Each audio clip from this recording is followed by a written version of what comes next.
Bueno, a ber, gaitasun fisikoak azaldu behar ditugu.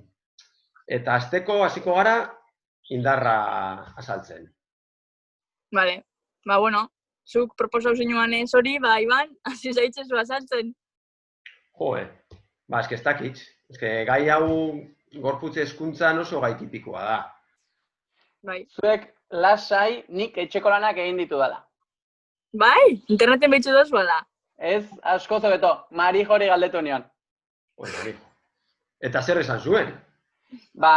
Esan zidan indarra dela, itxoin, audioa jarriko dizueto beto, bale? Vale. Indarra, gihar uzkurdueraren bidez, kanpoko erresistentziaren kontra jarduteko dugun ahalmena da. Ederki. Itxoin, eta beste hau ere esan zidan. 3 indar mota daude.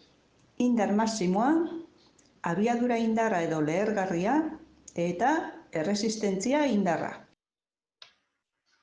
Jo, ez ondo, ez? Ta adibidez?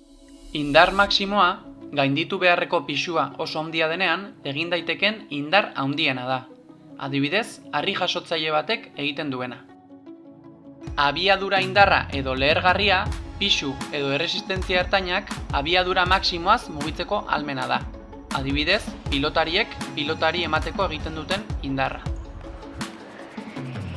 Eta erresistentzia indarra, pisu edo erresistentzia baten aurka, luzaroan indarra mantentzeko ahalmena da. Adibidez, arraunlariek egiten dutena. Begira, yepa! Kontuz! Jo, ez ondo, beru! Baina, a ber, euskal kulturako adibidea jartzi ondo da, baina halko zituzun jarri bizitza errealeko adibideak? Jo, barkatu, niri Marijok horrela azaldu zidan. Lasai, nik ulertu dut. Batzuetan, ezti, pote, simple, batek ere, gure indar maximoa eskatzen du. Supermerkatutik etxera erosketak eramaten ditugunean, indar erresistentziaz hitz egiten ari gara. Askotan, indar esplosiboa erabili behar dugu, kaketara ez jausteko. Eta zuek, kirola egitean edo egunerokotasunean, Zein momentutan erabiltzen dituzue? Indar mota guzti hauek. Jente askok txikitatik indarra lantzea txarra dala esaten dugu. Bagizurra! Astakeriarekin barik bere neurrizan ona da.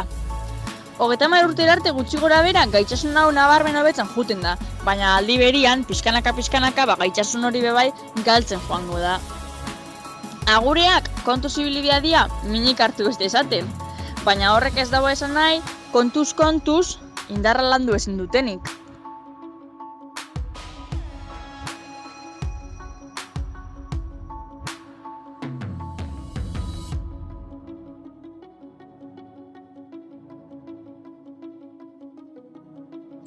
Agur! Agur!